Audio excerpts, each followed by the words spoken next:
नमो वीतरागाय, नमो वीतरागाय, नमो अरिहंताणम, नमो अरिहंताणम, नमो सिद्धाणम, नमो सिद्धाणम, नमो आयरियाणम, नमो आयरियाणम, नमो आयरियाणम, नमो वज्जायाणम, नमो वज्रायाणम, नमो लोये सव्व साहुणम, नमो लोये सव्व साहुणम, ऐसो पंचन मुक्कारो, ऐसो पंचन मुकारो, अव्वपा वप्पणासनो, सर्वपावपणासनो, मंगलाणं च सव्वेसीं,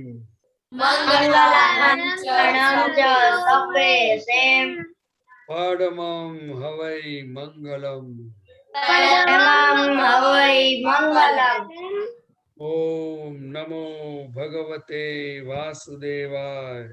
ओम नमो भगवते वासुदेवाय।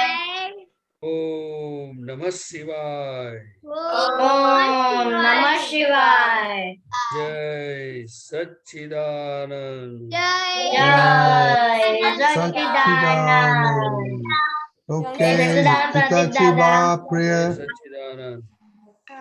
हे दादा भगवान, आप मुझे ऐसी शक्ति प्रदान करें कि मैं अपनी हेल्थ को कभी भी कॉम्प्रोमाइज नहीं करूं, ताकि मेरा शरीर रूपी साधन मुझे मेरे ध्येय को यानी कि पढ़ाई में और सत्संग में हमेशा सहायक रहे।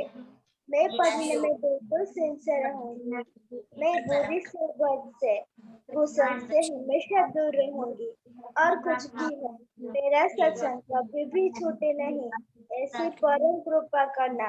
प्राप्त मन वचन काया का योग और अपने आत्मा का उपयोग केवल परोपकार यानी कि जीव मात्र की सेवा करने के लिए ही करूं, जो सबसे बड़ा मानव धर्म है। मैं हमेशा अपने स्वयं के और अन्य सभी लोगों के साथ के जीवन व्यवहार में विश्वास पात्र, नैतिक और शुद्ध बनी रहूंगी, ताकि मैं बराबर दादा भगवान की तरह मैन ऑफ पर्सनालिटी बन पाऊं। जय सच्चिदानंद। जय सचिन, वेरी गुड। खुशी अहमदाबाद, आपका टर्न है कॉल। ओके प्रतिभान जी, थोड़ा इन लोग का एक्सपीरियंस सुनेगा। Experience Okay. में नौ कलम कितनी दफा किया, असीम जय जयकार किया, किसी का अहम डुबाया, और खाने में सब लिखते हैं कि सब खाते हैं, तो खाने में आप सब सब्जी खाते हैं जो मम्मी बनाता है, करेला, तुरिया, वो बोलने का। ओके को के पोल मारता है देवन की जैसा। ओके ओके वो बोलने का। ओके हेचसी दीदी। हाँ, जय सच्चिदानंद। आज मैंने 9 कलम 3 बार की थी और मैंने कीर्तन भक्ति मम्मी और हृदा के साथ 10 मिनट की थी। मैंने आज किसी का हम नहीं दुखाया और मम्मी जो भी सब्जी बनाती है वो मैं खा लेती हूँ। Very good. गीता दीदी। Same report. जय Sachchidanand. Okay very good. Takshi बा। जय सच्चिदानंद। आज मैंने किसी को भी हर्ट नहीं किया है। मैंने आज 9 कलम एक बार की थी। मैंने दादा भगवान की 10 मिनट असेंबली कर यानी कि कीर्तन भक्ति की थी, और मैं हर रोज मम्मी जो बनाती वो खाती हूँ। कभी कभी मैं दाल नहीं खाती हूँ। आज ही मैंने तूरिया का शाक खाया था। ओके दाल क्यों नहीं खाती है? खा लिया। हाँ मुझे तूरिया का शाक नहीं पसंद था, फिर भी खा लिया था। नहीं, आप बोला दाल नहीं खाती है कभी कभी, क्यों? मुझे नहीं पसंद इसीलिए। ओके बाद में पसंद के नापसंद फूड देवता को क्या करेगा वो प्रदीप आनंद जी बोलेगा, समझे? आज जय सच्चिदानंद। आज मैंने हम नहीं दुबाया है। आज मैंने दादा भगवान की कीर्तन भक्ति की थी। आज मम्मी ने जो खाने में दिया वो खा लिया था। और ना मम्मी ने आज की बात नहीं, एवरेज में सिंसियर है कि नहीं कि वो देखने गए। ओके खुशी, खुशी चिन्हाई। हाँ, मैंने आज किसी का भी अहम नहीं, करिश्मा का अहम दुबाया था और कीर्तन भक्ति मैंने दीदी के साथ 15 मिनट्स बोला था। और मम्मी जो भी खाना देती है मैं रोज खाती हूँ। क्या हुआ करिश्मा के साथ, क्या हुआ? और फिर से लड़ाई करने लग गई मुझसे। कौन बड़ी कौन है?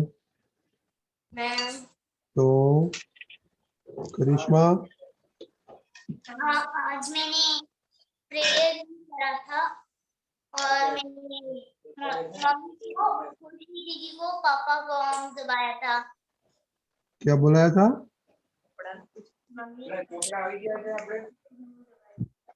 मम्मी और खुशी दीदी पापा को हम दबाया था मैंने। क्या किया है आपने? क्या किया था? गुस्सा दिलाया था मैंने।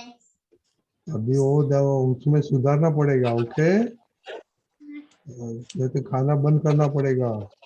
मोनिका, हाँ, आज मैंने किसी का अहम नहीं दबाया और मैंने आज दादा भगवान का असीम जय जयकार 30 मिनट किए और मैंने आज 9 कलम 2 बार बोले थे और मम्मी ने जो जो खाना दिया मैंने वो खाया था। ओके प्रहर, सच्चिदानंद, आज मैंने कीर्तन भक्ति मम्मी के साथ नहीं की थी पर सत्साधन सुबह उदय उसके साथ ही की थी। 9 कलम 2 बार और मम्मी का जो हम दुबाया था और क्या हो खा गया लिया अभी? था। मम्मी जो दिया था वो खा लिया था। मम्मी को क्यों दिया? अब हम दुआए था। उसने पढ़ने के लिए बोला था और मैंने नहीं सुना और तो वो मुझे हर नहीं पढ़ना था। हर दफा वही होता है नहीं सुनने का, तो क्या करेगा आपको? क्या? आप हर दफा आप नहीं सुनते मम्मी का, तो क्या करेगा आपको अभी? मैं अब सुनूंगा उसका और पढ़ाई में और ध्यान दूंगा। नहीं मम्मी के साथ वो जो करने का है। ओके खुशी भी, खुशी अहमदाबाद। जय सच्चिदानंद। जय सच्चिदानंद। मम्मी जो भी सब्जी देती है और दाल बनाती है तो मैं खा लेती हूँ। और आज मैंने 9 कलम में 1 बार की है और कीर्तन भक्ति दीदी के साथ 15 मिनट्स की है। ओके दीदी, दीदी हाँ, जय सच्चिदानंद। आज मेरी 9 कलम 3 बार हुई है। आज मैंने किसी का अहम नहीं दुभाया है और आज मेरी कीर्तन भक्ति 15 मिनट हुई है और मैं मम्मी जो भी खाने में देती है वो मैं सब फिनिश कर देती हूँ। देवम, जय सच्चिदानंद। आज मैंने 9 कलम की थी और कीर्तन भक्ति मैंने 10 मिनट्स की थी और आज मैंने मम्मी का होम डुबाया था। क्या हो गया था मम्मी के साथ? मुझे खेलना था और मम्मी ने कहा कि पढ़ने बैठ, तो मैं फिर रूठ गया और फिर मैं पढ़ने बैठ गया था। ओके और ये खाने खाते हैं क्या पोलम पोल चलती है? नहीं खाता हूँ अभी तो। सब सब्जी खाते हैं? सब नहीं, अभी मैं मम्मी जो बनाती है तो मैं टेस्ट करूंगा अभी। करूंगा तो ये देवा वो यू टू बी सिंसियर। हम हाँ। देवता के साथ, हम देवता के साथ you to be sincere. Kashyap भाई, हाँ। आज है सच्चिदानंद। मैंने आज 9 कलम 3 बार की थी, किसी का हम नहीं डुबाया था मैंने, और कीर्तन भक्ति 10 मिनट की थी। ओके नेमियो, हाँ, आज मैं बाहर गया था इसीलिए नहीं, आज मुझे आलस आ गई थी इसीलिए आज मैंने 9 कलम भी नहीं की और दादा भगवान के असीम जय जयकार भी नहीं की। तो खाना खाया था? हाँ, खाना खाया था लेकिन होटल में खाऊं। क्यों क्यों खाया था? वो बाहर गए थे ना इसलिए। हाँ तो बाहर जाते तब रास्ता में भी कर सकते हैं ना। दादा भगवान तो याद करने का है। श्रेया। हाँ। जय सच्चिदानंद। 9 कलम मैंने 2 बार की है, एक बार अब सोते पहले कर लूंगी। कैप्सिकम, कैरेट, कैबेज मुझको नहीं पसंद था और वो वेजिटेबल्स है तो भी मैंने खा लिए थे। मैंने दादा के साथ 10 मिनट कीर्तन भक्ति की। आरुष। जय सच्चिदानंद। आज मैंने 9 कलम नहीं की थी, क्यों? मैं भूल गया था। खाने का नहीं भूल जाता है। ओके दीपक आनंद जी आप बोलिए, बाद में प्रदीप आनंद जी बोलेंगे। यस, जय सच्चिदानंद। पहली बात तो ये है कि ये जो खाना है वो धीमे धीमे या तो हम खा सकते हैं या नहीं खा सकते हैं, ऐसा हो जाना चाहिए। जैसे कि हम मांसाहार नहीं खाते ना, नॉन वेज नहीं खाते हैं, वेज खाते हैं, वेजिटेबल खाते हैं। तो ये जो खाना है वो कोई भी खाना हो, वो रस से पहचाना जाता है, यानी उसमें उस खाने में कौन सा रस है। रस 6 प्रकार के होते हैं, वो हम जानते हैं। कड़वा, तीखा, तूरा, खट्टा, खारा और मीठा। ये 6 प्रकार के रस के सिवा खाने में सातवीं कोई चीज नहीं होती। अगर ये सोच रखेंगे तो ये सब्जी नहीं अच्छी लगती, वो सब्जी नहीं अच्छी लगती, उसकी समस्या नहीं रहेगी। आप सब समझे? फिर मम्मी जो बनाएगी वो आपको खाने में कोई दिक्कत नहीं होगी। ये दाल मुझे पसंद नहीं है, ये सब्जी मुझे पसंद नहीं है, वो झंझट रहेगी ही नहीं, क्योंकि आपका लक्ष्य आप उसको उस सब्जी के लिए नहीं देखते हैं, उसमें ये 6 में से कोई ना कोई एक रस है। आप सब समझ गए? हाँ। अभी एक बात कैसी है कि अगर आपने बनाया कुछ और कोई खाता नहीं है, मम्मी ने बनाया और कोई नहीं खाएगा, तो उनको दुख तो होगा नहीं ना? होगा। फिर हम अगर मम्मी पापा को दुख देंगे ना तो कहाँ जाके रुकेंगे, कुछ सोचना है। और जब जब ऐसी गलतियां हो जाती है, खूब हृदय से पछतावा रखना है। आप समझ गए? ये खाने के बाबत में ये बात समझ लो। कुछ अगर आप नहीं खा सकते, जैसे मुझे किडनी की तकलीफ है इसीलिए मैं, इसका वीडियो ऑन है, ऑडियो ऑन है, ओके। मुझे किडनी की तकलीफ है इसीलिए कुछ सब्जियां मैं नहीं खाता, क्योंकि उसमें एक प्रकार का वो क्या बोलते हैं, उपचार होता है जो किडनी के लिए अच्छा नहीं है। तो यानी वो मैं नहीं खा सकता हूं, मेरे लिए खाने में वो जोखिम है, वो बात सही है, लेकिन मुझे पसंद नहीं है, वो सोचना जरूरी है। आप समझ गए? सब बच्चे समझ गए? तो ये 6 रस का लक्ष्य रखेंगे तो ये भाता है, ये नहीं भाता है, वो झंझट मिट जाएगी। फिर दूसरी बात,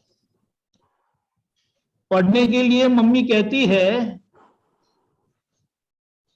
तो एक प्रश्न ऐसा उठता है कि क्या आपका टाइम टेबल मम्मी जानती है? एवं मम्मी आपका टाइम टेबल जानती है? नहीं जानती है, नहीं जानती है। अगर वो जानती है तो आपको खेलने के टाइम में पढ़ने नहीं बोलेगी कभी। और अगर आप टाइम टेबल फॉलो नहीं करते हैं तो पढ़ने के टाइम पर आप खेल रहे हैं। समझ में आया? यानी आप ही टाइम टेबल ब्रेक करते हैं और मम्मी का सुनते नहीं है। यानी 2 गलती होती है, एक तो आपने आपका टाइम टेबल तोड़ा वो, और दूसरा आपने मम्मी का नहीं सुना वो। हाँ आप समझ गए? हाँ समझने की जरूरत है, समझ में आ गया तो अपने आप से हमारा व्यवहार ठीक हो जाएगा। सब समझ गए? हमें करना नहीं करने की झंझट नहीं है, करना नहीं करने की का झगड़ा नहीं है। अगर आपने टाइम टेबल बनाया है तो आपको उसको फॉलो करना है। और अगर आपका खेलने का टाइम है और मम्मी बोलती कि पढ़ने बैठो, तो मतलब यह है कि मम्मी को आपका टाइम टेबल पता नहीं है। आप सब समझ गए? आपका टाइम टेबल मम्मी को जानना चाहिए। और वो मम्मी देखेगी कि अभी ये पढ़ने का टाइम है और ये बच्चा खेलने जा रहा है, तो उसे बोलना चाहिए कि नहीं बोलना चाहिए मम्मी को? हाँ बोलना चाहिए। बोलना चाहिए। एवं आप तो इतने अच्छे बड़े बच्चे हो, समझ गए? हाँ बात समझ लेना है, समझेंगे तो गलतियां कम होते बंद हो जाएगी। हाँ ये बात है। और फिर ये जो कंटाला आता है ना, वो कहाँ गया, वो नेमिल बोला ना, आलस, आलस आ गई। तो उसको धीमे धीमे करके हमें जीतना है। हम ये सुबह में प्रार्थना करते हैं, आप सब लोग ये प्रार्थना करते, वो शुरू हमने बुलाई वो रजनी दादा, हाँ दादा, ये करते जो हमने हैं। अभी बच्चे लोग पूछा था बोलो ना, कि डेली प्रेयर बोलते हैं।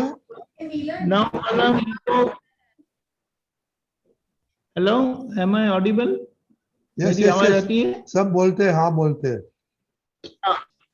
अभी अभी आपने अभी जो ये हमने चेकिंग किया ना, 9 कलम ईगो, फूड और कीर्तन भक्ति, ये सुबह की प्रार्थना ये बोलते हैं कि नहीं? ये प्रार्थना में कितनी बार बोलनी है? ये 3 गोल वाली 2 बार। 2 बार। 2 बार बोलनी है ना? तो अगर वो प्रार्थना रखेंगे तो हमारी गलतियां धीमे धीमे कम होती जाएगी। 9 कलम तो है ही, लेकिन उसमें जो ये सब रखा है तो वो भी ध्यान में रखना है। फिर ये आलस नहीं आएगी, धीमे धीमे वो निकल जाएगी। समझ गए? हाँ जय सच्चिदानंद। ऐसे से प्रहर आपको प्रहर सुना दीपकांत जी ने क्या बोला? सुना मैंने। अगर आपने आपका मम्मी आपका टाइम टेबल जानती है? नहीं जानती है? जानती है। तो फिर आपने टाइम टेबल फॉलो नहीं किया, उसका मतलब ये हुआ ना,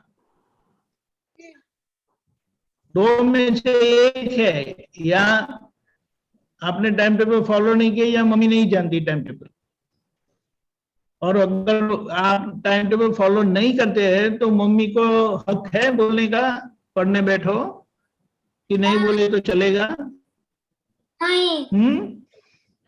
समझ गए ना? समझने में मजा है। एक बार समझ में आ जाएगा ना तो अपना व्यवहार बड़ा अच्छा हो जाएगा, और आप भी खुश रहेंगे, मम्मी भी खुश रहेगी। मम्मी को डांटना क्या अच्छा लगता है? नहीं।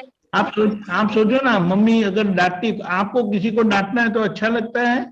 नहीं। किसी को अच्छा नहीं लगता है, लेकिन बात समझ लेना है। ये समझ में आ गया तो हमारा व्यवहार पक्का हो जाएगा, आचरण पक्का हो जाएगा। जय सच्चिदानंद। ऐसे। और प्रहर आपका टाइम टेबल किधर पोस्ट किया है? आपका टाइम टेबल किधर पोस्ट किया है? किया था। हाँ, तो वॉल पे किधर पोस्ट करो तो आप देख सकते हैं, मम्मी देख सकते हैं।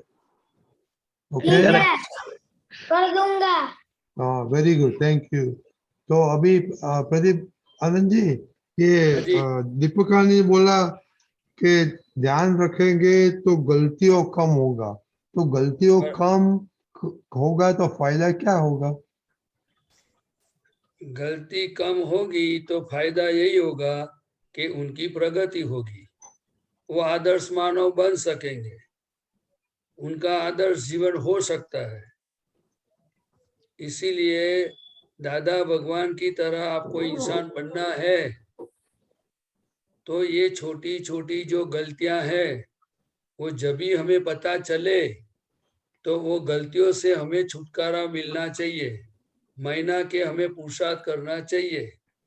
वो गलतियों को जैसे ही आपको पता चले तो उसको सपोर्ट करना नहीं है, वो समझ हमारे पास होनी चाहिए। जितना आप सपोर्ट नहीं करोगे तो सब कमजोरियां चली जाएगी, बराबर।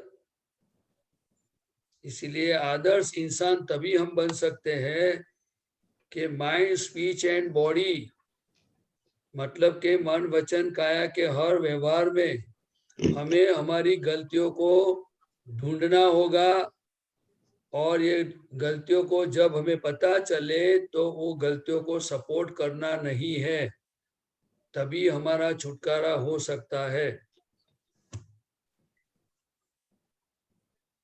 अगर आप बोलते हो कि मैंने ये खाना नहीं खाया, आज मैंने त्रिमंत्र में भूल गया, 9 कलम भूल गया, तो हमें ये बोलते तो है कि मैं भूल गया, तो सही में भूल गए हैं क्या?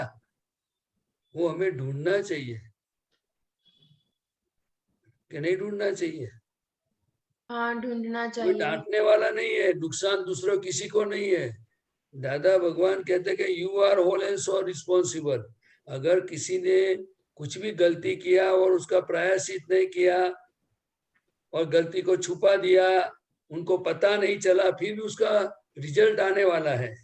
इसीलिए हमें ये जो दीपक आनंद जी बोल रहे हैं, तो ये सत्संग में सिर्फ हमें समझना है कि गलती कौन सी किस तरह की होती रहती है। जो हम गलतियों से छुटकारा नहीं पाएंगे तो हमारा जो लक्ष्य है वहां हम कैसे पहुंच सकेंगे?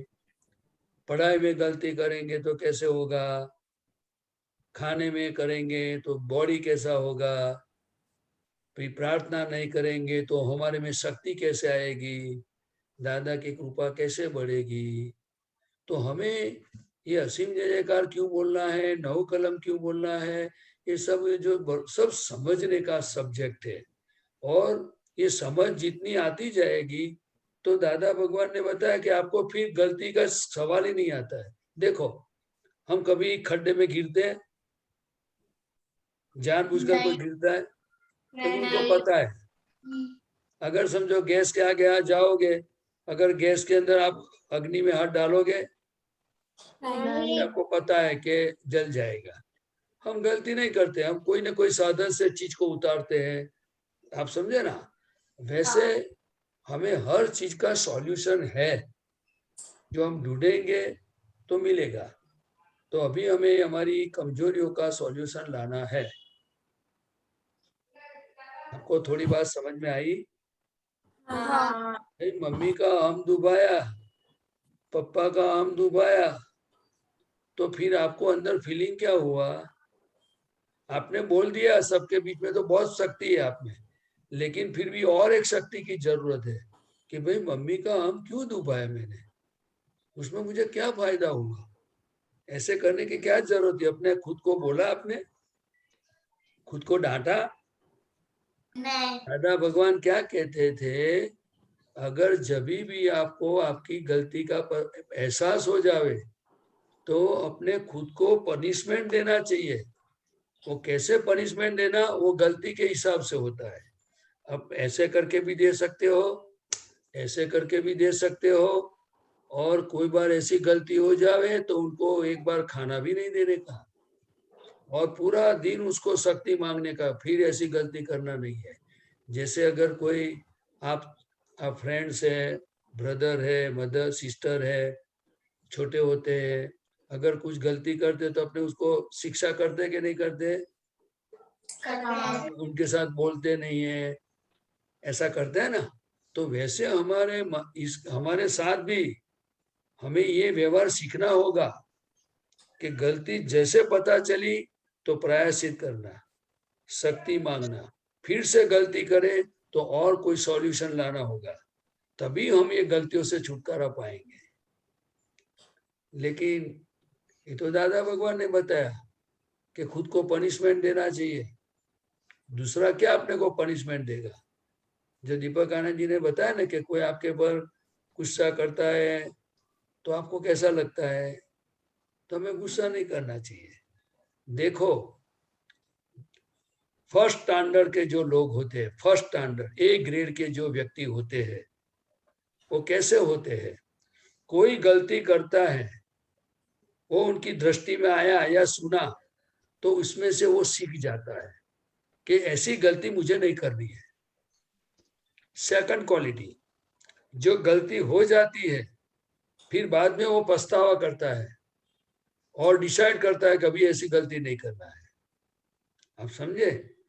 और थर्ड क्वालिटी का स्टूडेंट्स होता है, वो गलती करता है, उनको पता नहीं चलता है, लेकिन कोई बोलेगा कि आपने गलती किया तो वो सुनेगा हाँ हो गया, लेकिन उसको अंदर कुछ इफेक्ट नहीं होता है। उनको ऐसा ही लगता है मैंने कुछ किया ही नहीं है। अपने कौन से स्टैंडर्ड में जाना है, कौन सी ग्रेड में जाना है?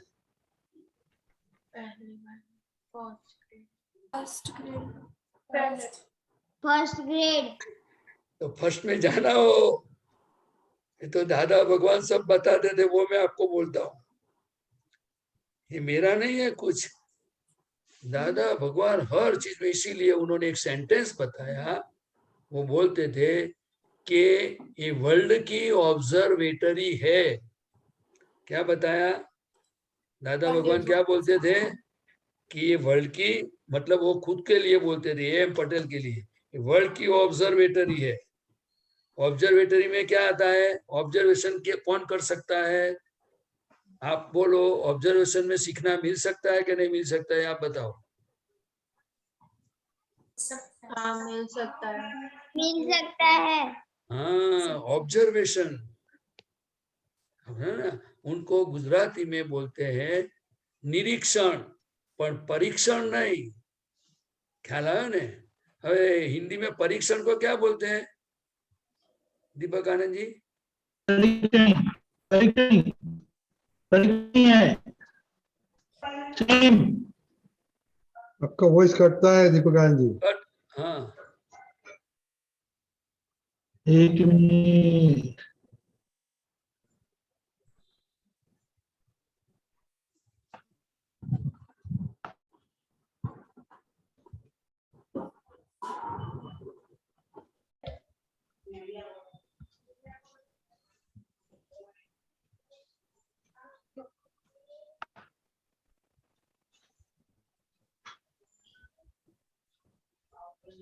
दीपक आनंद जी, जय सच्चिदानंद, सुनाई देता है? ओके, हाँ वेरी जी। गुड। या परीक्षण हिंदी में भी सेम है। Okay okay. तो निरीक्षण मतलब हमें कुदरत ने ये दो आंखें भी दी है और दिमाग भी दिया है, तो हमें उनका सही इस्तेमाल करना होगा। जैसे हम खुद को भी झांकना है, और क्या क्या गलती होती है सुबह से शाम तक, कैसा स्पीच बोलता है, कोई बोलता है तो क्या इफेक्ट होती है, वो भी हमें हमारे खुद को झांकना होगा। और कई बार ऐसा है कि हम सबके साथ है, तो लोगों के साथ भी देख के उसमें से हमें सीखना होगा। इसीलिए दादा भगवान ने बोला हमारे में बहुत शक्ति है, लेकिन हम कंस्ट्रक्टिव पॉलिसी में जाएंगे तो उस तरह का काम होगा। हमें अगर प्योर बनना है तो उस तरह की हमारी डिजाइन होनी चाहिए। तो आगे बढ़ना है तो चाहे गलती हो गई, लेकिन हमें डिसाइड करना होगा कि दोबारा ये गलती नहीं करना है। आप समझे? और खुद को कभी कभी उनको क्या बोलते हैं, उनको सजा भी करनी चाहिए, लेकिन इतनी सजा नहीं करने की, तो इतना पनिशमेंट नहीं देने का कि फिर वो हिल जावे, लेकिन थोड़ा थोड़ा प्रैक्टिस करना चाहिए। आज आपने ये बच्चे तो बहुत सशक्त है, स्ट्रांग है। एक्सरसाइज करते हो आप लोग? अरे बहुत करते हैं। योगा करते हो? तो उनको थोड़ा डांटने का तो अच्छा है, कोई डांटता कोई बोलता तो उनको अच्छा नहीं लगता है, लेकिन अभी खुद को ही डांटने को सिखा देना है। तो दादा भगवान ने बताया कोई अपने को डांटता है ना वो अच्छा है, इसीलिए उन्होंने गुजराती में एक आपता सूत्र बनाया कि ધોલો ખાવામાં સ્વાદ છે પણ આપવામાં સ્વાદ નથી। આ જગતની ધોલો ખાવામાં સ્વાદ છે પણ આપવામાં સ્વાદ નથી. હવે હિન્દી में आप बताइए दो दीपक आनंद जी. ये विश्व में मार खाने में स्वाद है, मारने में मजा नहीं है। तो वो तो सब में आ गया ना, किसी का हम दोबारा इसमें भी आ गया ना. वो ऐसा भी गुस्से में बताया ना, आ मार खाएंगे वो भगवान होते, ऐसा भी बताया ना। गया. वो भी बताया है. इसलिए दादा भगवान के सत्संग में आपको बहुत आसानी से आगे बढ़ने का, व्यवहार में, ज्ञान में, तंदुरुस्ती में, हर प्रकार के प्रोग्रेस करने में आपको बहुत आसान हो जाएगा. आप बात समझते रहिए, आप पूछते रहिए. ये मेरा आपको बहुत बहुत अंतर से दादा भगवान की साक्षी में आप सबको नमस्कार करता हूँ.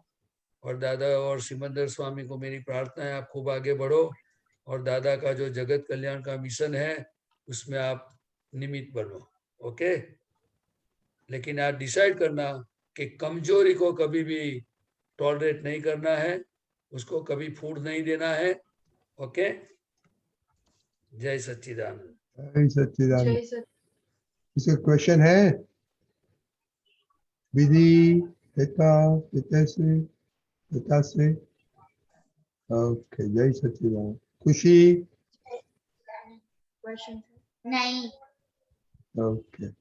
ओ एक क्वेश्चन आ गया. अब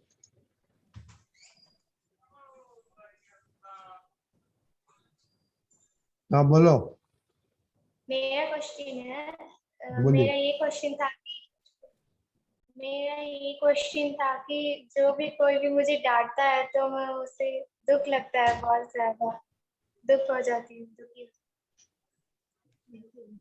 आपको दुख लगता है? हाँ, कोई भी पापा डांटती है तो बहुत दुख होता है. तो हमें ये ढूंढ निकालना चाहिए कि ऐसी क्या गलती हो गई कि पापा को डांटना पड़ा. पोल हमेशा कहता है कि क्यों डांट रहे हैं पापा. तो आपकी कुछ देखो, उनको तो ऐसा कोई मजा तो नहीं आता होगा. नहीं. आपसे तो कोई दुश्मनी नहीं होगी. नहीं. हमें ये, हम थिंकर कभी बन सकते हैं, हम थिंकर है ही. हम सोच सकते हैं कि ऐसा क्या गलती हुआ कि पापा को डांटना पड़ा. इसीलिए दादा भगवान कहते थे कि अगर किसी ने मुझे कुछ बोला तो दादा ये सोचते थे कि मेरी वजह से उनको ये गुस्सा करना पड़ा या बोलना पड़ा, वो मेरी गलती है. आप समझे ना. तो जब हमारी गलती हम ढूंढेंगे और गलती जाएगी तो वो कभी डांटेंगे नहीं. हमारा समझ में आया ना. पर मन मानता ही नहीं है. क्या मन कैसे मानेगा? मन कैसे मानेगा? किसी को अपनी मनमानी करनी है, किसी को 6-7 बजे उठना है, मनपसंद खाना खाना है, मन में आवे तो पढ़ाई करना है, मन में आए तो टीवी देखना है.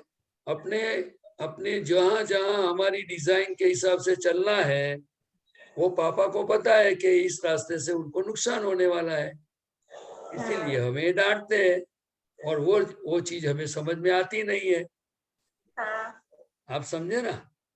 तो आपको क्या करना चाहिए, हमें सबको क्या करना चाहिए, मैं आपके लिए नहीं बोलता हूँ, हम सबको क्या करना चाहिए. किसी कोई भी चीज हमारे सामने आई और हमको अंदर पसंद नहीं आता है, तो ये किसी ने बोला कुछ भी, तो हमें ये ढूंढना चाहिए कि ऐसा उनको क्यों बोलने का वक्त आ गया, मेरी क्या गलती है. जो ऐसा हम सोचेंगे और हम सर्च करेंगे तो एक दिन उसका सॉल्यूशन आएगा. लेकिन ज्यादातर लोगों की यही समझ है कि आई एम ऑलवेज राइट. आपको समझ में आया? जब तक इंसान खुद को सही मानेगा तब तक वो खुद की गलती ढूंढ नहीं सकेगा. इसलिए दादा भगवान ने बताया है, और हमारा हिंदुस्तान में इसलिए जन्म हुआ है कि हमें आगे बढ़ना है तो हमें खुद की गलती ढूंढनी होगी.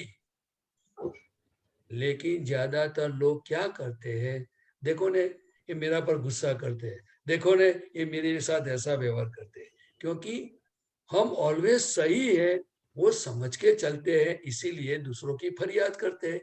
इसीलिए दादा का एक सूत्र है कि फरियादी ऑलवेज गुनहगार होता है। हाँ दादा के पास कोई फरियाद करने आता तो दादाजी उनको पूछते थे कि आपको फरियाद करने आना क्यों पड़ा मेरे पास। लोग क्या करते हैं, जब कोई किसी कोई कंप्लेन करता है तो उनके फेवर में बैठ जाता है। हाँ आप समझे ना, ज्यादातर लोगों की यही समझ है। हाँ है। और दादा की दृष्टि क्या है कि भाई आपको क्यों ऐसा कंप्लेन करना पड़ा, आप खुद की गलती ढूंढो। दादा हमेशा खुद की गलती ढूंढने को बताते थे, और वही सही रास्ता है। कौन सा रास्ता सही है? अपनी खुद की गलती देखना। हाँ, और जीवन तो ऐसा होना चाहिए। देखो मैं आपको बताऊं कि दादा भगवान का जीवन कैसा था। हाँ उनके जूते को भी प्रणाम करते हैं और उन पर फूल रखते हैं। दादा जब थे तो पीछे से भी उनको प्रणाम करते थे, और उनको देख के तो कई कई लोग चरणों में गिर जाते थे। आप समझे ना। हाँ नहीं, दादा भगवान ने बताया हमारा जीवन भी ऐसा हो सकता है, लेकिन हमारी गलतियों से हमें मुक्त होना होगा। कैसे मुक्त होना होगा? और गलतियों से तभी इंसान मुक्त हो सकता है कि सुबह शाम तक दादा भगवान ने बताया कि आपका प्रॉफिट कहाँ पर है। आपका मतलब हम सबका प्रॉफिट कहाँ पर है।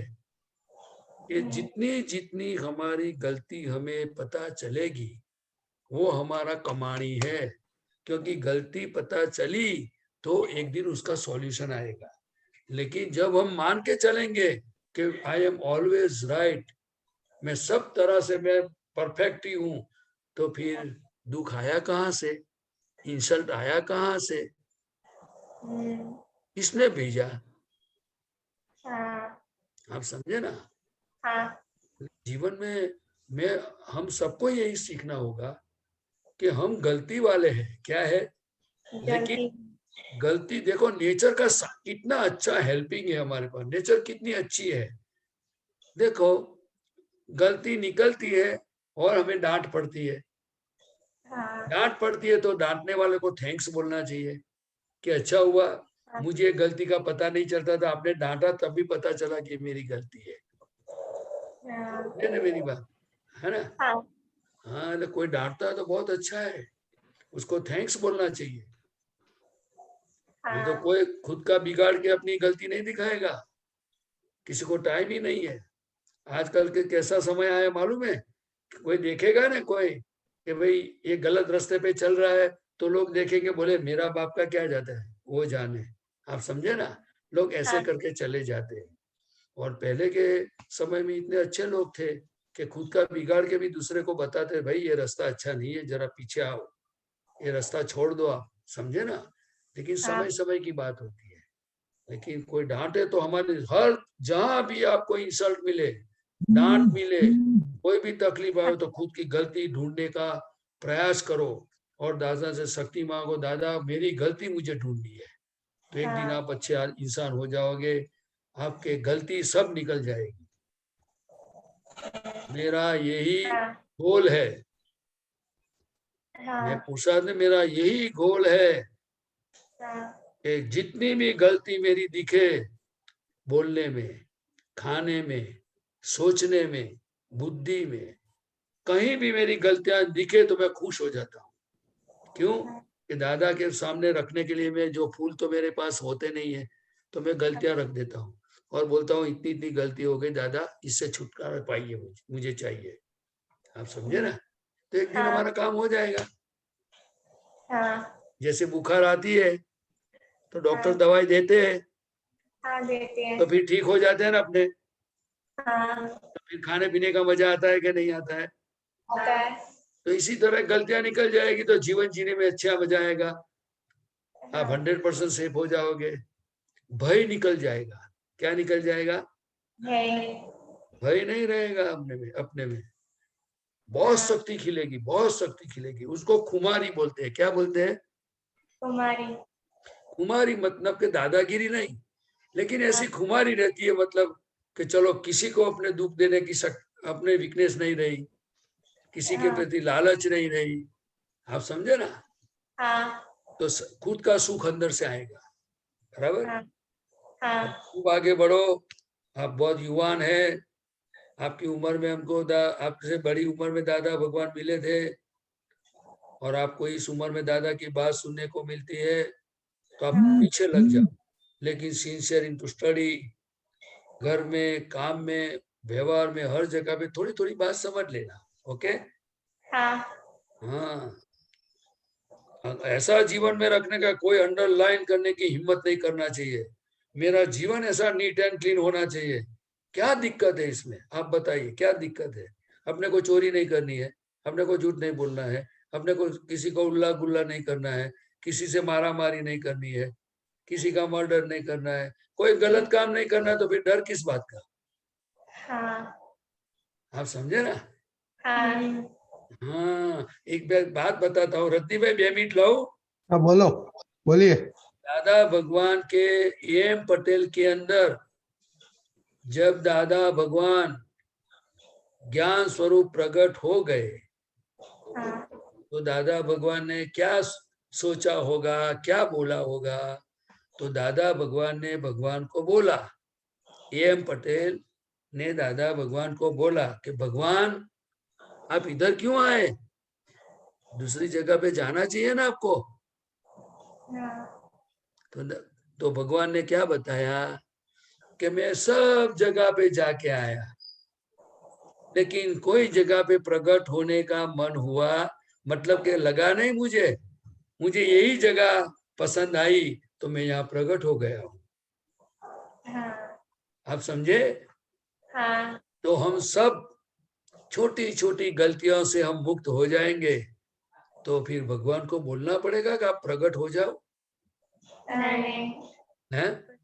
जैसे सूरज पर से, आज बारिश का मौसम है, घने काले बादल आते हैं, छोटे बादल भी आते हैं, लेकिन जैसे सूरज नारायण पर से बादल चले जाते हैं, तो उनका प्रकाश कितना अच्छा आता है इस पृथ्वी पर। हाँ, आता है। इफेक्ट आता है कि नहीं आता है? हाँ। हाँ, तो ऐसे हमारे में गलतियों के बादल पर अंदर आ गए हैं सब। आप समझे ना? हाँ। तो हमें एक एक को, ये बादल को जैसे हटते जाएंगे, कमजोरियां हटती जाएंगी, तो भगवान प्रकट हो जाएंगे। मतलब कि अपना अपना सुख हमें अनुभव में आएगा। आप समझे? हाँ। अभी शुरू ऐसा करो कि किसी को दुख नहीं देना है, जो मिला वो खाना है, अच्छी हाँ। तरह से पढ़ाई करनी है। जैसे आप बोलते हो मुझे कुसंग से दूर रहना है, तो कुसंग से हमें समझना होगा कि कुसंग कहाँ से आता है। आप समझे ना? सब चीज समझ भी तो, क्योंकि ये सत्संग में समझने की बात है। कुसंग आंख से भी आता है, कुसंग कान से भी आता है। हाँ, आता है। आप समझे ना? तो आंख से कैसे आता होगा, कान से कैसे आता होगा? हाँ, गलत सुनते हैं। हाँ, देखते हैं, गलत सुनते हैं तो आता होगा। में फिर बाद में, ये सब्जेक्ट थोड़ा लंबा है, सभी आपका पुत्रों को आप लाभ लेना, लेकिन इस उम्र में आप ऐसे तैयार हो जाओ कि खुमारी के साथ जीना है हमें। बस हमें प्योर बनना है। क्या बनना है? प्यार बनना है। बस जितना हो सके इतना अच्छी पढ़ाई करनी है। हाँ। मेरा जीवन ऐसा होना चाहिए जैसे अगरबत्ती खुद जल जाती है, फिर उनकी सुगंध आती है कि नहीं पूरी रूम में? आती आप है। अगरबत्ती जलाते हो कभी कभी? हाँ, चलाती हूँ। तो हमें देखना चाहिए, एक अगरबत्ती हम जलाते हैं, वो खुद जल के खाक हो जाती है, हाँ। लेकिन उसकी महक, उनकी फ्रेग्रेंस पूरी रूम में आती है। जो वहां से चलता है जाता है, चल के जाता है, मोगरा, केसर, गुलाब, वो खुश हो जाता है कि नहीं? हाँ, होता है। अगरबत्ती कभी नहीं बोलती कि मैं जल के खाक हो गई, बस सिर्फ वो हाँ। जली जाती है। इसी तरह हर इंसान को जो अगर जीवन में सुखी होना है तो हाँ। घर में, संसार में, समाज में हम इसी तरह हमारी समझ के साथ जिए, हम जल जाए और फिर उनकी सुवास पूरी विश्व में फैल जाए। देखो दादा कैसे जीवन जिए, महावीर भगवान कैसे जीवन जिया, कृष्ण भगवान ने कैसे जीवन जिया, राम ने कैसे जीवन जिया। आज लोग हरे राम करते कि नहीं? हाँ करते हैं। करते ना? हाँ, वो कहते नहीं थे कि मुझे हरे राम कहो, आप समझे ना? तो इसी तरह हमें ये हिंदुस्तान में अच्छा जीवन मिला है, दादा का सत्संग मिला है, तो हम बस एक अगरबत्ती की तरह हम कैसे जल जाए, बस जल ठीक है। जाना मतलब कि धीरे धीरे करके मेरा जीवन श्वास उश्वास में मैं किसी को काम आ सकूं। इसीलिए कविराज ने एक पद भी लिखा है, किसी को काम जो आए उसे इंसान कहते हैं, किसी का दर्द अपनाए उसे हम याद करते हैं। ठीक है मोनिका। जय सच्चिदानंद। मोनिका अभी दीपक प्रदीप दादा ने क्या बोला सोचना, कल बताना हमको, ओके? कि क्या बोला था कल बताना, ठीक है? ठीक है। ओके, जय सच्चिदानंद। मिलिंद भाई, मिलिंद भाई।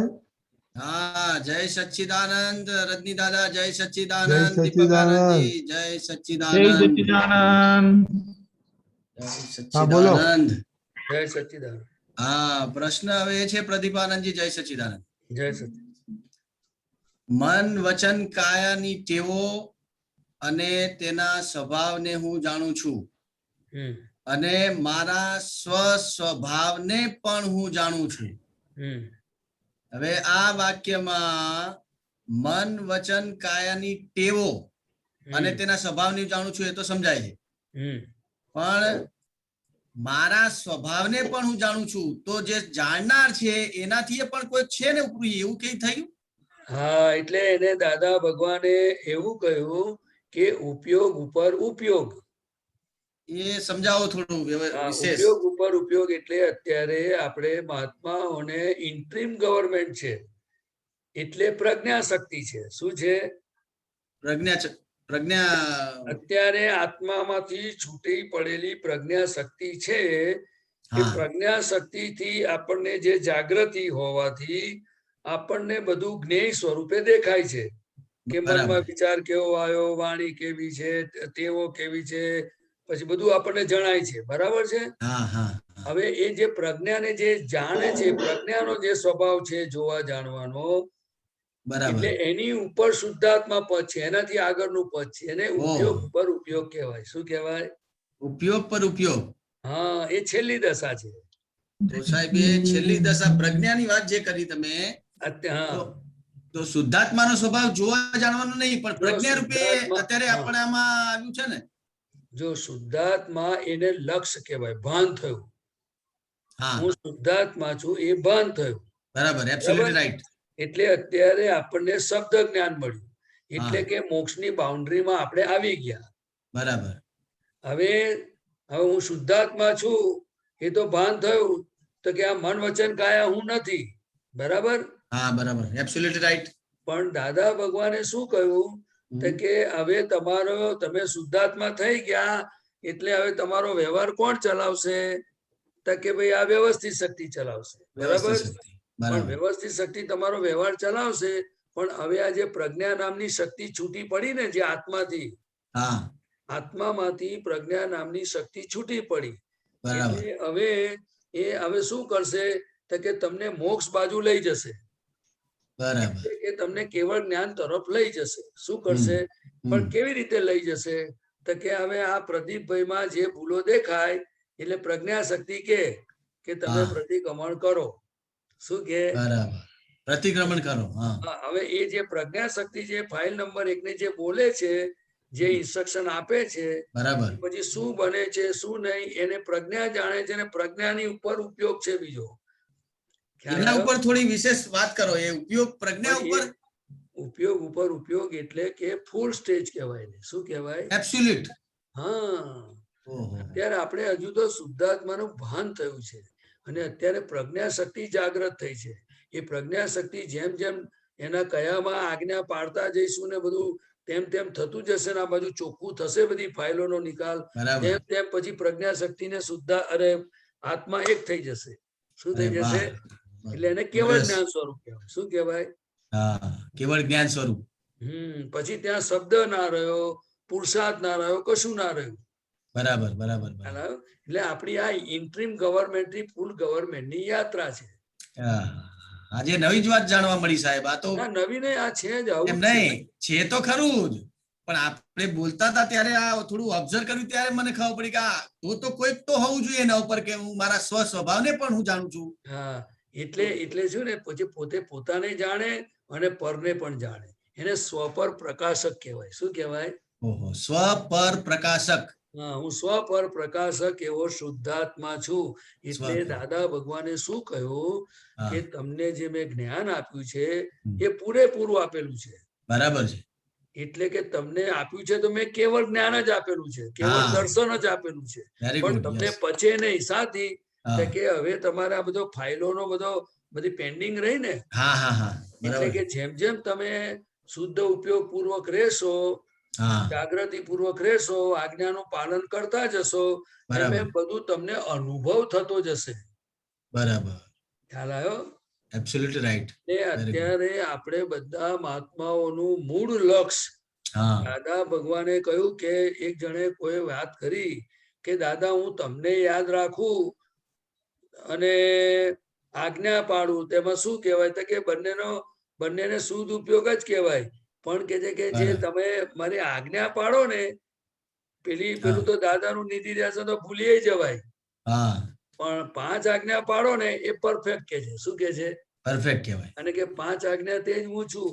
એટલે આપણે બધાએ જેટલો આજ્ઞા પાડવાનો નિશ્ચય અને પુરુષાર્થ આપણે કરીશું તો જ આપણું ધીરે ધીરે અનુભવે કરીને દાદા જેવું સુખ આવશે અને પછી આપણને ચિંતા ઉપાધિ કશું થાય નહીં. કશું થાય નહીં. ખરી વાત. એટલે 5 આજ્ઞાનું વિજ્ઞાન એ બધાને હાથમાં આવી ગયું છે. ખ્યાલ આવ્યો? બરાબર બરાબર. એટલે બધું જ ખબર પડે એવું છે, પણ આજ્ઞા ધર્મ જેટલો મજબૂત થાય એટલું આપણું કામ સરળ. દાદા ભગવાન કે છે જો ભાઈ આ તો મેં તમને બોધ બીજ આપ્યું અને હવે તમને 5 આજ્ઞા તો મેં વાડ રૂપે આપી. જેવું આમ દાખલો આપતા હતા એ વાડ રૂપે આપી છે મેં, અને તમને વાડ એટલા માટે આપી છે કે નાનો છોડવો હોય ને તો કે બકરો ત્યાંથી જતો આવતો હોય ને તો ચાઈ ખાઈ કે છે. એટલે આ વાડ છે ને, એટલે જ્યાં સુધી 5 આજ્ઞાનો છોડવો મજબૂત થઈ જાય, એની જાત પર સ્ટ્રોંગ મોટો થઈ જાય, પછી વાડ ના હોય ચાલે. બરાબર બરાબર. પણ અત્યારે તો આપણે ઇન્ટ્રીમ ગવર્મેન્ટ છે, એટલે આપણે 5 આજ્ઞાનો પુરુષાર્થ બધા મહાત્માઓ કરી રહ્યા છે, અને જેટલો એને તરફ આપણે પુરુષાર્થ માંડીશું તેટલું આપણું સુખ આવશે, અને તેટલું પછી આપણે આ બધું જે તમને પ્રશ્ન જે થાય છે ને એ ઉપયોગ ઉપર ઉપયોગના બધું પછી આ નીકળી જાય વચ્ચે. નીકળી જાય. બરાબર. દાદા કેવો દાખલો આપતા હતા કે નાવડું હોય ને, એક સ્ટીમર હોય, એમાં નાના નાના નાવડા હોય.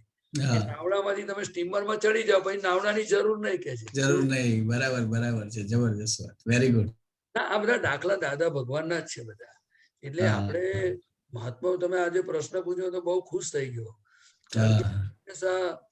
જે આપણને આખું જે મૂળ વસ્તુ મળી છે ને એ આ જ છે આખી. બરાબર, એની જ વાત છે. આ વસ્તુ બહુ સમજવા જેવી છે. તો જ આ તમને કહું કે જેટલી જાગૃતિ રહે તો જ આપણા મન વચન કાયામાં એ મન કેવું છે, બુદ્ધિ કેવી છે, તો એને જ્ઞેય તરીકે જોઈ શકીએ, પછી એના પ્રતિક્રમણ કરાવી શકીએ.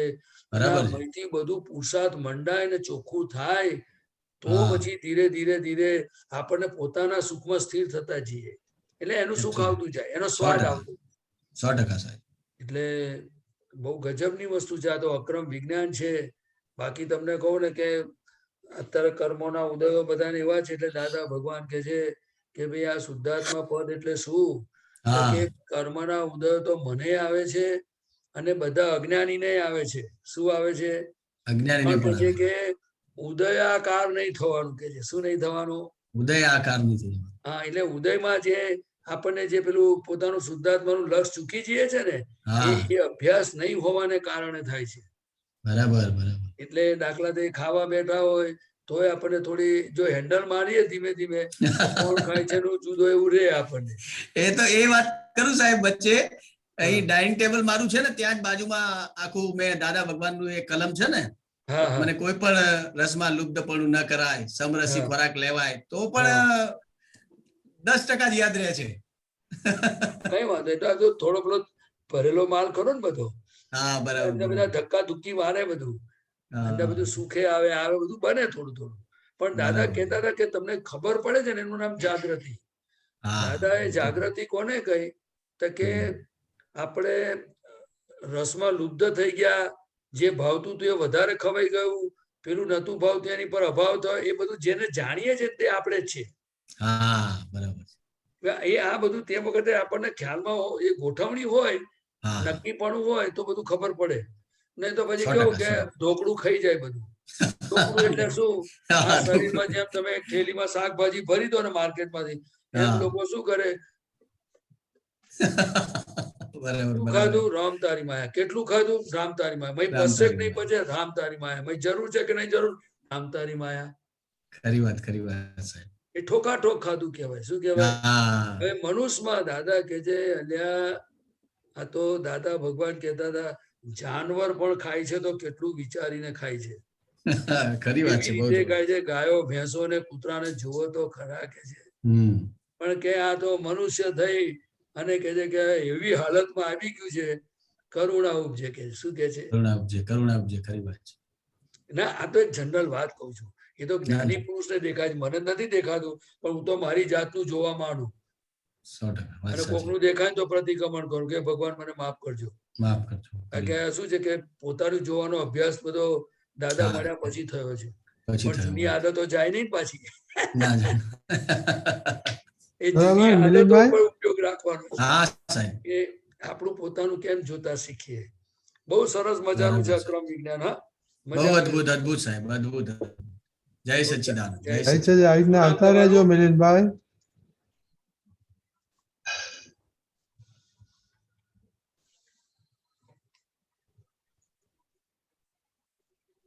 અમીબેન? જય સચ્ચિદાનંદ પ્રદીપાનંદજી, જય સચ્ચિદાનંદ સચ્ચિદાનંદ. દીપકાનંદજી, જય સચ્ચિદાનંદ રજની અંકલ. જય સચિદાનંદ. પ્રદીપાનંદજી, દાદા ભગવાને એમ કીધું કે આપણાથી હવે ક્યાંય પણ કોઈની નિંદા ટીકા ના થવી જોઈએ અને કોઈની વાત પણ ના કરાય. એટલે એ કોઈની વાત પણ આપણાથી ના થાય, એનાથી આપણા આત્મા ઉપર આવરણ આવી જાય. તો આ આવરણ એટલે શું અને કોઈની પણ વાત પણ ના કરાય, એમાં થોડું સમજાવો. જો કોઈની વાત કરો એટલે આપણે શુદ્ધાત્મા દેખાય કે પૂતગલની વાત હોય? હા, પૂતગલની જ હોય. બરાબર.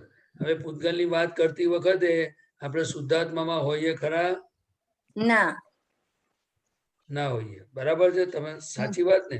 કારણ હા. કે એટલી બધી આ કાળમાં આપણી પાસે જાગૃતિ હજુ ઉત્પન્ન થયેલી નથી. જ્ઞાનથી થયેલી છે, પરંતુ બધા વાદળા આવે છે એટલે આપણે જાગૃતિ રહેતી નથી, હાલી જાય છે. બરાબર? કર્મના ધક્કા વાગે એટલે દાદા ભગવાને કહ્યું કે ભાઈ અંદર જે શુદ્ધાત્મા ભગવાન અંદર બેઠેલા છે, એટલે આપણે છે ને પૂતગલની વાત કરીએ છીએ. કોની વાત કરીએ છીએ? પૂતગલની. હવે મોક્ષે જવું હોય એને શું કરવાનું હોય? બરાબર. આજ્ઞામાં રહેવાનું હોય. હા. કે ભાઈ સામે વાળાએ દાખલા તરીકે ખોટું કામ કર્યું તો આપણે વાણીથી બોલાતું હોય દાખલા તરીકે, તો પછીથી આપણે પાછળથી કરેક્ટ કરવાનું ને કે ભાઈ એ માણસ છે આવો બરાબર છે, આવું કરતો તો આવો છે તેવો બધું બરાબર, પણ એ તો શુદ્ધાત્મા છે, એ તો એનો ભરેલો માલ હતો. એ આપણે પછી દાખલો કરેક્ટ કરવો જોઈએ કે ના કરવો જોઈએ? હા, કરવો જોઈએ. અને પછીથી દાખલા તરીકે પ્રતિક્રમણ કરાવવું જોઈએ ને. હા, કરાવવું જોઈએ. દાદા ભગવાને શું કહ્યું કે નિંદા ન કરવી જોઈએ એવું લક્ષમાં રાખવાનું. ખ્યાલ આવ્યો? કે એનું પરિણામ શું છે કે આપણા ઉપર કર્મોના આવરણ આવે એટલે આપણને ગુનો લાગુ પડે. પોઈન્ટ સમજ્યા ને ટૂંકમાં? હા, સમજાય. એટલે કે આપણું સુખ આવે નહીં, આપણે મોક્ષે જવું તો ના જવાય. એટલે દાદાએ કહ્યું કે તમે આ જગતને કરતા જોશો નહીં. મેં શુદ્ધાત્મા ભગવાન બેઠા છે અને કદાચ આ ખોખાનું વર્તન સારું ના દેખાય અથવા પણ તમને ગૂંજ પડી જાય તો તમે પછી એને ચોખ્ખું કરજો કે છે. શું કે છે? હા, ચોખ્ખું કરી દેજો. એટલે આપણે મૂળ વાત દાદા એ કહી કે આવું ના થવું જોઈએ. હા, અને કદાચ થઈ ગયું તેનો પુરુષાર્થ જાણી લેવાનો. પુરુષાર્થ જાણી, હા, પુરુષાર્થ જાણી લેવાનો. હા, અને આ તો લક્ષ હોવું જોઈએ કે ભાઈ મારે કોઈની નિંદા કીટેકિયામાં પડવું નથી. આપણું નક્કી પણ હોવું જોઈએ. શું હોવું જોઈએ? હા, અને થઈ જાય તો પછીથી પુરુષાર્થ માંડવાનો. બરાબર. કારણ કે દાદા ભગવાને કહ્યું કે નિંદા ટીકાની તો વાત બાજુ પર રહી, પણ દાખલા તરીકે જેને હું પ્રદીપ છું એવું જેને દેહાધ્યાસ છે, એવી જેને ભ્રાંતિ છે એટલે અજ્ઞાન છે કે હું જ પ્રદીપ છું એવું ભાન છે અને હું કરું છું એવું ભાન છે. એ લોકો તો કે જે આખો દિવસ હુઈ જાય ને, પથારીમાં સુઈ રહે ને 4-8 કલાક, તો એને કર્મો જ બંધાય, નિરંતર કર્મો બંધાય. બરાબર. એટલે આ જ્ઞાન મળ્યા પછી દાદા અક્રમ વિજ્ઞાન થી આપણે એટલા બધા સેફ થઈ ગયા છે કે હું શુદ્ધાત્મા છું એનું આપણને ભાન થયું છે. આપણે જ્ઞાની પુરુષોની વાત આપણા પોતાના કલ્યાણ માટે અને પુરુષાર્થ માટે શું બતાવ્યું છે એ જો બધું આપણે સમજ કરીએ અને એ રસ્તાના પર આપણે પુરુષાર્થ માનીએ તો આપણને આપણી અનુભૂતિ થાય. શું થાય? અનુભૂતિ થાય. બાકી દાદાએ તો જ્ઞાન આપીને કર્મો બાળી મૂક્યા છે, પણ હજુ જે નિકાચિત કર્મ એટલે જે ભોગવવાના બરફ જેવા છે એ તો બધા હવે જ્ઞાને કરીને ચોખ્ખા થાય ને. હા, થાય. અને God is in every creature. દાદા કે દરેકમાં ભગવાન રહેલા છે. તમે નિંદા વાણી કે કોઈ પણ વ્યવહાર, આ તો તમે નિંદા બોલ્યા તો બરાબર છે, પણ દાદા કે મન પણ ઉગામ્યું નથી, અહિંસક બેઠા. દાદા કેવા હતા તો કે બોલવાની વાત તો જુદી રહી, પણ કોઈનું વ્યવહાર જોવે ને તો મનમાં વિચાર પણ નહીં. નિર્ગ્રંથ કેવા? નિર્ગ્રંથ. હા, નિર્ગ્રંથ સર્વજ્ઞ દેવ કહેવાય. શું કહેવાય? નિર્ગ્રંથ થવાનું છે. એટલે નિર્ગ્રંથ ક્યારે થવાય તો કે મનથી જુદા થયા, પણ હવે મનની અંદર કોઈના માટે વિચાર આવે, કોઈના માટે કઈ પણ આડું થાય, કશું બી થાય, લક્ષ્મી સંબંધમાં થાય, વ્યક્તિ સંબંધી થાય, તો તરત એ પ્રતિક્રમણ કરવું પડે. એટલે કે આ પડોશીને કહેવાનું પ્રતિક્રમણ કરો. એટલે બધું આવી ગયું. પછી સૌથી તો મોટું સ્થૂળ તો કોકે બતાવશે, પણ મનનું કોણ જાણે? એ તો આપણે પોતે જ જાણી શકીએ. શુદ્ધાત્મા છીએ.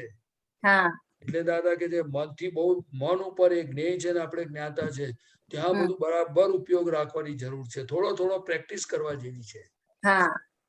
બરાબર. બહુ સરસ.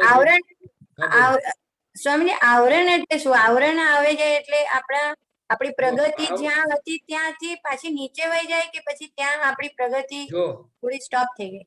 ના, જો જ્ઞાન લીધેલા મહાત્માઓને આવરણ ના આવે, પરંતુ જે આવરણ ખસતું હતું, જે કર્મ ખરતું હતું, એ નિજરા થતું હતું, એ નિજરા થાય નહીં. બરાબર. એટલે પોતાનું સુખ આવે નહીં. અને આવરણ આવે એટલે કે દાખલા તરીકે તમે પ્રતિક્રમણ કરે નહીં, આ ના કરે, બધું ના કરે, એટલે અજ્ઞાનીઓને તો રીતસર આવરણ જ, કર્મનો બંધ જ પડે ને. બરાબર. ખ્યાલ આવ્યો? અને આપણે ચોખ્ખું કરવાનું બાકી રહે. એટલે જે આપણને નફો થવો જોઈતો હતો, જે આવરણ ખસતું હતું અને કેવળ જ્ઞાનનો અંશ ખુલતો હતો, એ ખુલતો બંધ થઈ ગયો. બરાબર. ખુલ્યો નહીં, એમ એવું ને એવું પેન્ડિંગ રહ્યું. પેન્ડિંગ રહ્યું. આપણે ખ્યાલ આવ્યો ને? આવી ગયો. એટલે એને દાદા ભગવાન એવું કહ્યું કે હવે તમને જે આત્માનું સુખ આવતું હતું એ સુખનો અનુભવ થાય નહીં. એટલે આપણે બધું આજ્ઞા અને સેન્ટરમાં બને ત્યાં સુધી રાખવા જેવી છે. બરાબર. અને દાદા કે છે કે આજ્ઞામાં ના રહેવાયું ને ચૂકાઈ ગયા તો ફરી નિશ્ચય કરવાનો અને પ્રતિક્રમણ કરાવવાનું. પહેલામાં સહેલી 5 આજ્ઞા છે, પણ એને મહિનો દાડો એની પાછળ લાગવું પડે. આપણા લોકો મોબાઈલ શીખવા પાછળ પડે છે, કોમ્પ્યુટર આવ્યું નવું તારે એને શીખવાના ક્લાસ કરે છે. હમ ગાડી શીખવા માટે 1 મહિનાના ક્લાસ કરે છે. હમ જર્મની શીખવું હોય તેના ક્લાસ કરે છે. બરાબર છે. કારણ કે મારે જર્મની જવાનું છે. હમ પણ મોક્ષે જવાનું છે હમ એના માટેની જે 5 આજ્ઞાનો ક્લાસ કરવાનો છે હમ એ કઈ જઈને કરવાનો. બરાબર. એટલે આવું છે બેન, તમે સમજી ગયા? હા, પણ આમાં એ સ્વામીજી આજે લાસ્ટ જે દાદાએ કીધું ને કે કોઈની પણ વાત પણ આપણાથી ના થાય. એટલે વાત એટલે હવે નોર્મલી વાત તો થતી જ હોય કોઈના કોઈની તો આપણી સાથે. એટલે આમાં એવી રીતે કે આપણે નિંદા તરીકે વાત નથી કરવાની, પણ નોર્મલ વાત હોય એ ચાલે. જો કોઈ પણ વાત કરવા પાછળ કારણ તો હોય કે નહીં? હોય, હેતુ તો હોય. હા. બીજી વાત કે તમે કોઈની વાત કરો એમાંથી મહીથી સુખ આવે છે કે નહીં એ કેવી રીતે ખબર પડે? હા. બીજું કે તમે કોઈની વાત કરીએ છીએ આપણે તે વખતે પ્રિજ્યુડાઇઝ થઈને કરીએ છીએ કે નહીં એ કેવી રીતે ખબર પડે? હા, બરાબર. હા. એટલે દાદા ભગવાને કહ્યું કે આ તો જેમ જેમ જાગૃતિ વધે ને તેમ તેમ ખબર પડે કે આ વાત કરવા પાછળ શું શું કારણો છે બધા અંદર. કારણો એટલે અંદર પ્રકૃતિમાં શું શું પડ્યું છે.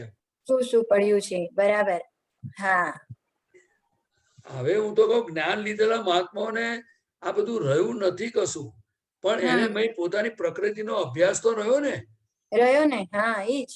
આજે દાખલા તરીકે હું કોઈ એક્સ વ્યક્તિ માટે કશું બોલું કે ભાઈ આ માણસે આ બધું ખોટું કરે છે, આ બરાબર નથી, તો મારે અંદર હું સાચો છું એવું હોય તારે જ બોલું ને. ત્યારે જ બોલીએ આપણે. બરાબર છે. બીજું કે આપણે પૂછવાનું ને કે ભાઈ એ કરે છે વ્યવસ્થિત કરે છે, તારે શું પ્રોબ્લેમ છે ભાઈ? જે કરે છે તને શું? આપણે આપણી જાત જોડે વાત કરવી જોઈએ ને. કરવી જોઈએ. બરાબર છે. કે પ્રદીપભાઈ તમને કેમ ખૂચ્યું આ બધું? શું છે તમારે? પણ એવું કોઈ કરતું નથી ને. કરતા હોય તો મને ખબર ના હોય. ડગલે ને પગલે પુરુષાર્થ કેમ માનવો? એટલે દાદા શું કે છે કે હું શુદ્ધ નિશ્ચય નિર્ણયથી કેવળ શુદ્ધાત્મા છું. એ આપણે શુદ્ધ જ છીએ. અને આ મન વચન કાયામાં જે અશુદ્ધિ આપણે જ્ઞાન પહેલા ભરેલી છે એ અશુદ્ધિ સંજોગોના દબાણ બધા ભેગા થશે, સંજોગો એટલે બધી ખુલ્લી થશે. તો એ વખતે તમે તમારા સ્વભાવમાં રહો, એટલે કે પોતાની સીટ ઉપર રહો. સમજો કે આ પ્રદીપભાઈ કોઈની વાતોમાં પડી જાય તો હું શુદ્ધાત્મા તરીકે રહું તો એને અટકાવી શકું ને? તો જ અટકાવી શકીએ. બરાબર છે. પણ તમે દાખલા તરીકે હું પ્રદીપ જ થઈ જાઉં તો કેવી રીતે અટકાવી શકું? હા, બરાબર છે. તમને ખ્યાલ આવ્યો? આવી ગયો. આવી ગયો. બરાબર છે. દાખલા કે તમારા ઘરમાં તમારા કોઈ વ્યક્તિ હોય, કોણ કોણ છે? જરા દાખલો આપવા કહો. 2 છોકરા ને પતિદેવ ને હું, 4 જણ. હવે દાખલા કે તમારા 2 દીકરાઓ છે, બરાબર? હવે તમારો દીકરો દાખલા તરીકે કોઈ ઘરમાં પાણી ઢોળાયું હોય અને એ અંદર જતો હોય અને લપસી પડે એવી ટાઇલ્સ હોય તો તમે જુઓ તરત પકડી રાખો ને, એટલે લપસી પડી સામ થઈને જતો રહે. તમે સમજ્યા મારી વાત? સમજી ગઈ. કારણ કે તમે તમારા દીકરાથી છૂટા છો. છૂટા છીએ આપણે. અને તમને દેખાય છે કે અહીંયા લપસી પડાશે, એટલે તમે એનો હાથ ઝાલીને એને તમે બાજુમાંથી લઈ જાઓ છો. એવી રીતે આપણે શુદ્ધાત્મા પદમાં રહીએ તો પછી આ ફાઇલ નંબર 1 ગાડું કાઢે તો આપણે એને પછીથી દહેડી લઈ જઈએ, બંધ થઈ જાય, વ્યવસ્થિત કરતા છે. એ શુદ્ધાત્મા. તમે સમજ્યા મારી વાત? સમજાઈ ગયું. બરાબર. બહુ મજાનું અક્રમ વિજ્ઞાન. હા, બરાબર. જય સચ્ચિદાનંદ. જય સચ્ચિદાનંદ. દીપકભાઈ.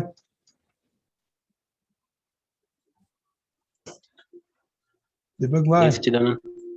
હા, બોલો. હા, જય સચ્ચિદાનંદ. જય સચ્ચિદાનંદ.